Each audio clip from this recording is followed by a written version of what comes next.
can't say that now.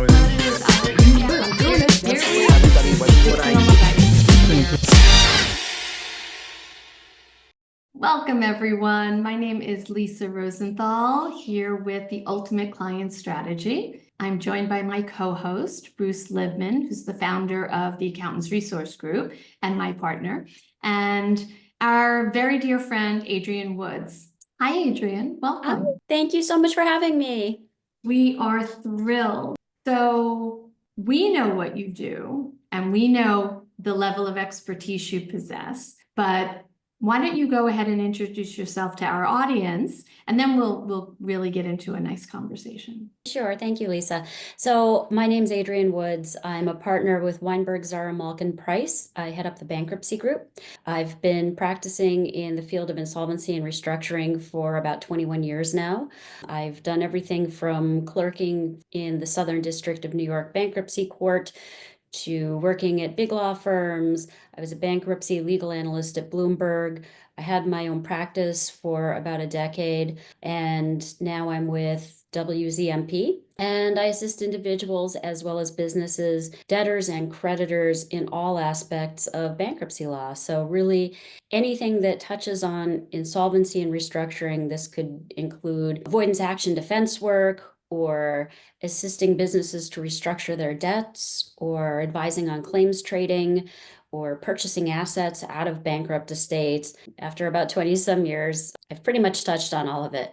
Amazing. Was law something you always wanted to practice, or did you have a different thought in the beginning? I really didn't always want to be a lawyer. I actually, my first love was art, East Asian art in particular. And so undergrad, I really didn't know what I wanted to do. So I went to, I got a classic liberal arts education. I did a double major in Japanese and East Asian art and architecture. And I had at one point thought maybe it would be great to work in a museum. And then I realized that getting those jobs is pretty much relegated to a very specific group of people, and I do not have those connections. So I had to find something a little bit more practical and frankly, something that I could make a living doing. And I was always very good at reading and writing. I was always, sort of outgoing. And the law sort of intrigued me because it's a great opportunity to do something that's interesting and intellectual and involves problem solving. And you get to make a real difference in people's lives. Absolutely. Bruce and I always say that, what we do changes the quality of life for the people that we work with. And regardless of the type of work somebody does, when we do that and we actually get to see the outcome, right, of what we do, there's no greater feeling to know that I was part of that, or that, we helped somebody take care of their family. We helped somebody, in whatever way that is. There's real value in that work. Exactly. And if you can make a good living doing it, then isn't that the ideal? I always say we're each other's angels walking on earth, and we just have to wake up and pay attention to the opportunities to help one another. But I'm really glad you're here. There's so many questions I have for you, but I know Bruce has a pressing question for you, so I'm going to let him. I do have a pressing question, which is, the marketplace as of today, this point compared to a year ago, do you see a difference? Well, it's complete chaos. Chaos? Chaos. On the bankruptcy side? The bankruptcies are, I believe they're up 20% right now From January, like just this year? I believe month over month is the figure that I Wow. saw for Chapter 11 filings, for business filings. Of course, there's going to be an increase in bankruptcies. Businesses right now are sort of reeling from the tariffs. They don't really know how to react, right? So, the spoken goal in these tariffs was essentially that it was going to force investment, force millions of dollars of investment into the US. But anybody who has a basic understanding of truly basic economics understands that these aren't overnight things. That's not going to happen immediately, even, assuming it does happen at all, right? And so businesses are confused. They don't know, do I lay people off, right? Do I hire more people in anticipation of some sort of a build out? And it's having the obvious impact on the markets. If you haven't looked at your stock today, probably don't. Maybe put that off for a little while. And this is what we're dealing with now. So supply chain disruption seems to be inevitable in the very near future. I've actually heard from two vendors from the community where I live that we are working on two very large projects today, saying we were just notified that if the materials aren't on a boat in the next 30 days, all bets are off. And even if I have a contract with you, I won't be able to sustain the pricing I gave you. So Right. it's quite remarkable how quickly, and of course, they're doing the right thing by communicating with us, but that's all they can do. Right. And signed contract or no signed contract, what's possible is not going to be, right now, won't be possible in the very near future. For them, it won't be sustainable. They can't, if they're not making money, they'll choose another business. They'll shut that one down and they'll do something else. If you're a good operator and business owner, a widget's a widget. So if these widgets come from, out of the country, they'll shut that business down and they'll have to find a new widget within the country to sell, right? And that's disruptive by itself to that one business owner, but that one business owner impacts the marketplace, right? Well, there's a lack of predictability, and part of this actually comes from, look, I know we don't like to get political, but if we're being honest, we're living in a day and age when the president decides to, present edicts by tweet. This doesn't give a great deal of comfort to the markets, particularly because the same way these tariffs were announced, he may decide to just retract them tomorrow. We don't know. And because we can't predict that creates inevitably chaos. Now, you brought up an interesting point, actually two interesting points. The first is, I guess theoretically you could find somewhere that's not subject to those tariffs and buy the widgets from that place. But in some cases, there are certain things that are really only made in specific countries, right? Like the chips that we traditionally bought from China, that's where they're made. There are certain places where raw materials exist that enable these products to be made. And this creates an interesting issue in various spots in the supply chain. So first you have the obvious issue, right? Things that come directly from that country are going to become more expensive. But then, add the component of value-added resellers, right? Yeah. Who rely on those products coming from the countries in order to build out the goods that are made partially here and then resold, value-added resellers, right? And the cost of goods is obviously going to go up there. Now, in addition to that, if you have a supply contract, so what happens then? What if I have an agreement that I have to purchase all of my widgets from this country and this specific supplier? Well, if the cost goes up, does my contract provide for that? Hopefully it does. But if it doesn't, that's actually a great use for bankruptcy. So sorry, what's that, Lisa? And that's very interesting. I wouldn't have understood that. So one of the things, bankruptcy, unfortunately, a lot of small businesses, and really small businesses are my focus, tend to think of it as the end of the world, right? Bankruptcy is the last thing that you want to do. And it compels them to have that conversation far later than they should.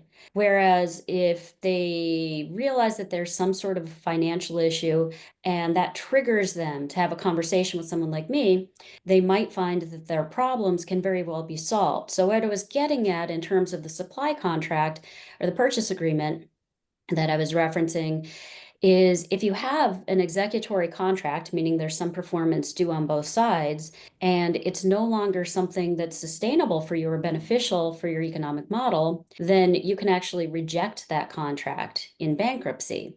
A rejection essentially means that it's deemed rejected as of the bankruptcy petition date, and the counterparty to that contract has a claim for rejection damages, but those damages are limited to a general unsecured claim. So whatever their damages are under the contract, it's just a general unsecured claim. Okay, so They can't force performance, essentially.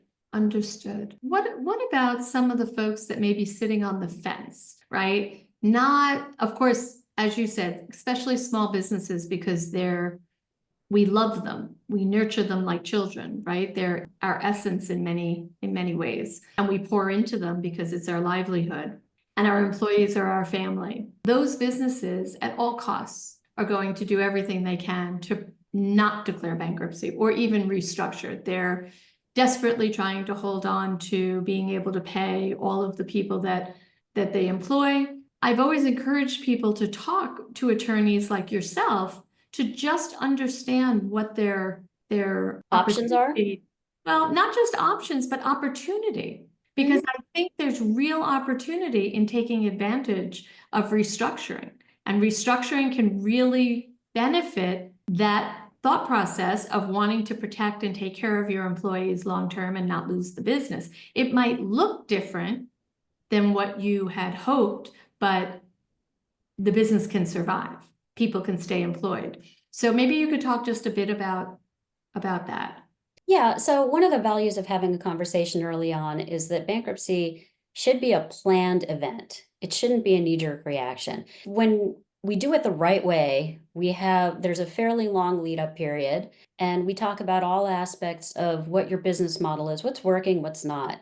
And sometimes things need to be tweaked. A great example, so I'm currently working with a client who was paying his employees roughly 60% of the gross income. That's too high. He needs to pay them no more than 40% of the gross income.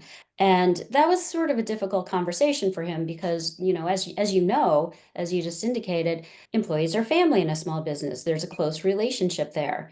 But as I explained to him, you have two options. Either your business is going to go under and you're not going to be able to pay them anything, and you're going to have to tell all 15 of them that they need to go find new jobs, or you're going to have an honest conversation with them and say, look, this is what my business can sustain. And some of them may leave and some of them won't.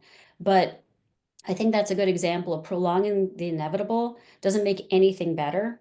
It only creates chaos, right? Planning is the enemy of chaos. Absolutely. That's great advice. Yeah, I would say people don't plan to fail, they fail to plan. Correct. Yeah. But people don't think about planning for a bankruptcy. They think of it as almost like a car crash. It's something that happens to you. You don't want to do it, right? But if people took a more proactive approach, then, great example. I had someone come to me about a year and a half ago. She had a restaurant, a bar, and a holding company. And I can talk about this because it's all public information on the dockets. And, she was having difficulty because, like a lot of small businesses, she took out a significant amount of money during the pandemic. Her businesses were a bar and a restaurant. So, can you think of two types of businesses that are more deeply impacted by not being allowed to go out?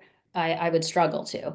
We were able to get rid of, I believe, north of $1 million worth of debt. And in doing so, we created a sustainable business model for her. She's now able to keep her employees employed. One of the businesses that was not profitable did end up being dissolved, but the one that was actually a good, solid business model still exists today.